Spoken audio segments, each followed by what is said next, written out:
I've just washed my face and I'm getting ready for the day. Oh my god, look. I'm gonna be using the L'Oreal Infallible. So just for my base, I didn't really put a primer, but I have been using my sunscreen and it's really been working so well as a primer. So the shade that I have is in 205, and I like applying this with either a brush or, this is the shade, either a brush or my beauty blender, and it's worked out pretty fine.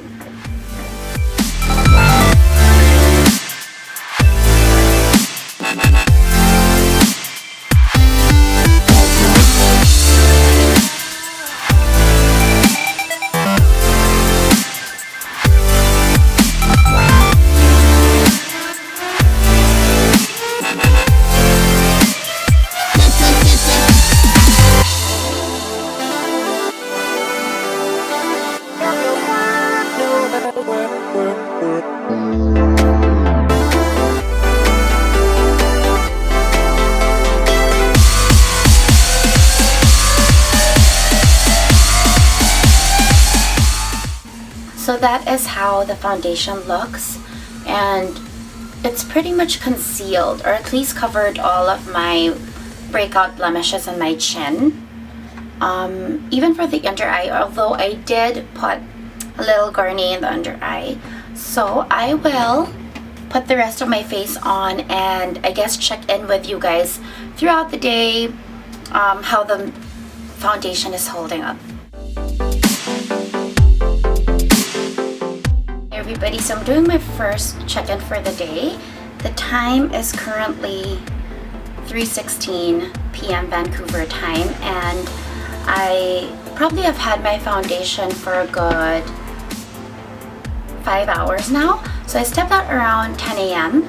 and had a few meetings. This is how the foundation has held up.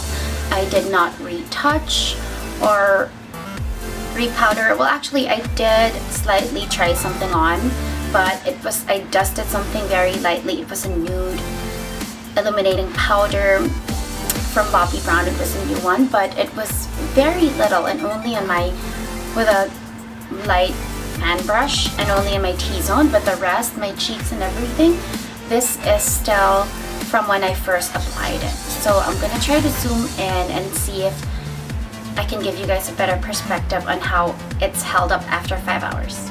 So here's a zoomed in version.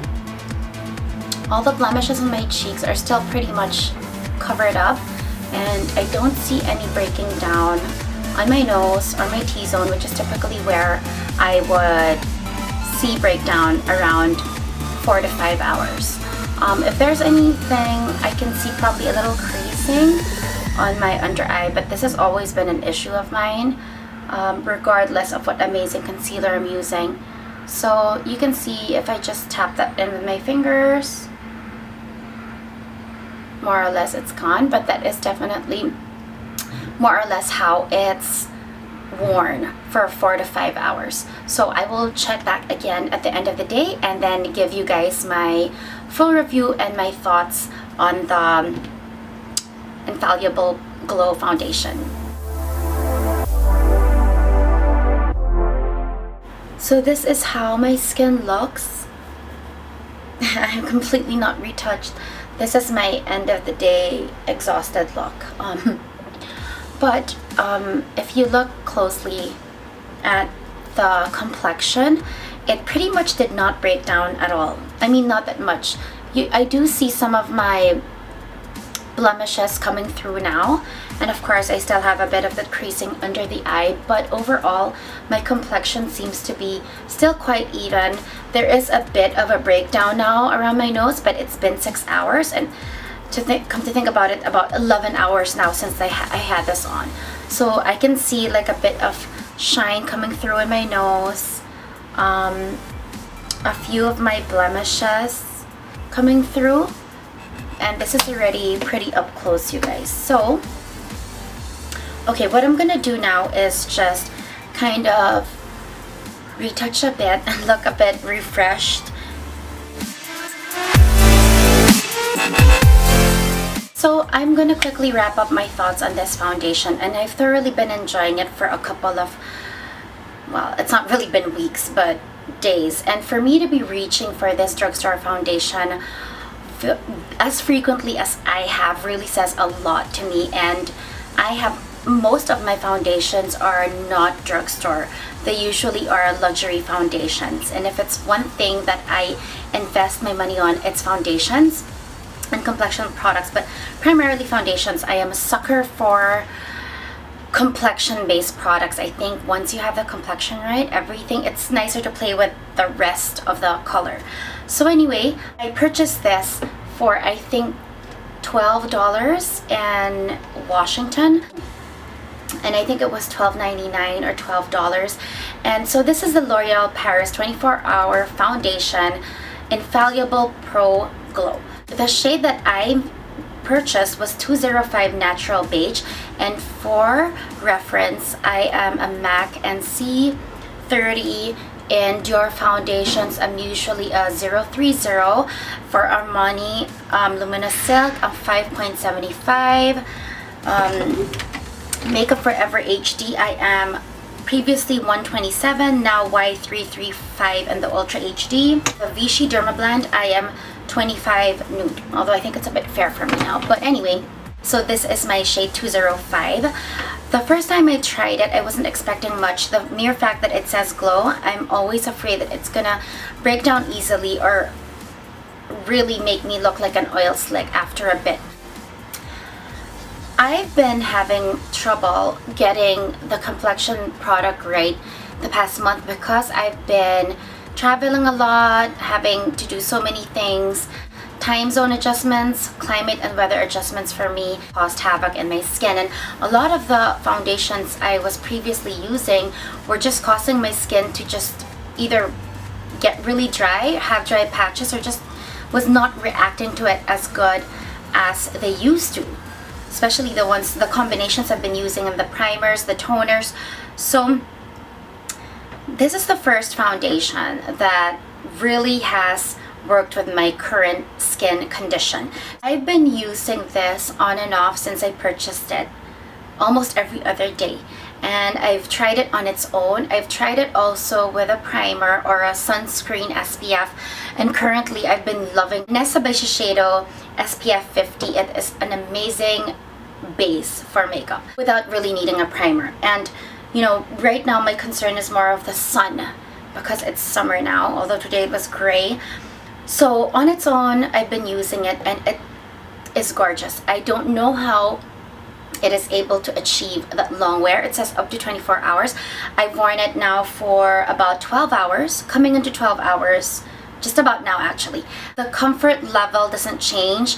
The finish remains essentially the same throughout the day. There is no breaking down of this foundation anywhere in my T-zone or the usual areas. After 4 to 5 hours, usually I would see breakdown around my nose or my T-zone, and I would have to retouch with some complexion product and really pack in powder. I don't even really need to set this so much. Lately with this one, all I've been doing is setting it with my MAC MSF, and it is just beautiful. The kind of finish that it gives, first, it is medium coverage that is definitely buildable. You can build this to full coverage.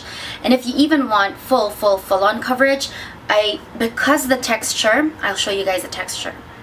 So this is it. The texture is not very creamy. It's a bit more liquidy, if you guys can see.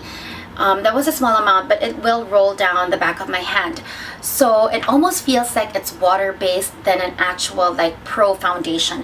So if you guys want full coverage, or you want more because you're doing a shoot or something, you can really mix this in with, let's say, Kevyn Aucoin's Sensual Skin Enhancer, or just a more potent cream, any cream foundation, pro cream foundation, and I think it's going to give you an amazing effect to the skin. But on a daily basis, it gives me my perfect ideal medium coverage. Luckily, I don't need full coverage on a daily basis. In fact, I don't really need medium, but I like more coverage than none. I'm not a sheer kind of girl. So this is 205. I'm just gonna This is how the color looks. 205 is a bit of a mid-tone. It's yellow toned for sure. It's not just a neutral, and it's a bit of the mid-tone. The color range of this foundation is amazing as well. This is how it looks when it's spread out. A little goes a long way. I think for more coverage, I like using a stippling brush or a buffing brush better than the Beauty Blender. I think the Beauty Blender shears this out a bit more. The finish it gives is somewhere in between. It is not matte for sure. It's a satin but with a bit more of luminosity to it, and I find that it makes my skin look more hydrated and moisturized even without highlighter. And it's the most healthy looking glow skin that is very true to skin effect with the coverage, that doesn't look too shiny or too glowy. A lot of the glow foundations I've come across, I've just veered away from, even luxury ones, because I just find that it really looks like I have highlighter mixed in with my foundation. This doesn't do that. It really just looks like skin, and it stays the whole day, like with bare setting powder. I mean, I'm not packing on a full coverage powder and packing on with a Beauty Blender. I'm just using a large powder brush and really just setting it lightly, dusting powder ever so lightly on my skin, and it holds up throughout the day.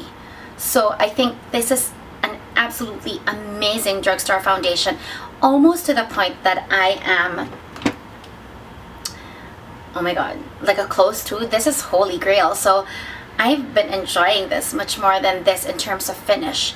This is almost full, a bit more coverage, but that's how good it is. So I'm gonna read to you guys what it says on the website. New Pro Finish Long Wear up to 24 hours with a hydrating glow, lightweight and creamy. This long-lasting foundation goes on smooth with a glow finish that lasts. Medium coverage, it instantly hides imperfections for a clear complexion. The hydrating foundation with SPF is ideal for normal to dry skin. That was basically my review. Everything in this claim, all the claims that they make in this description is something I can absolutely attest to and confirm to you guys. Now, in terms of ingredients, I will just put the link of the official page in L'Oreal for this foundation. There's a whole litany of ingredients. This is a lot. It looks like a typical ingredient list for foundation.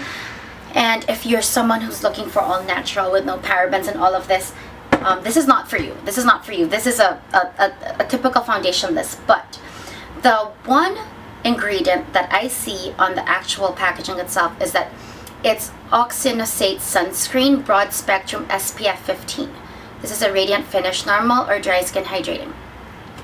So oxynosate is an ingredient that I've seen in my Dior foundations, and I think that's why I like it so much.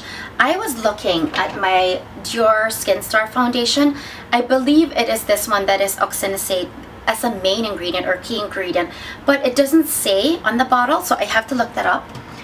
I'm not so sure if the Giorgio Armani Luminous Silk, I believe, is oxynosate as well as a main ingredient or as a key ingredient, and this is exactly what this product has.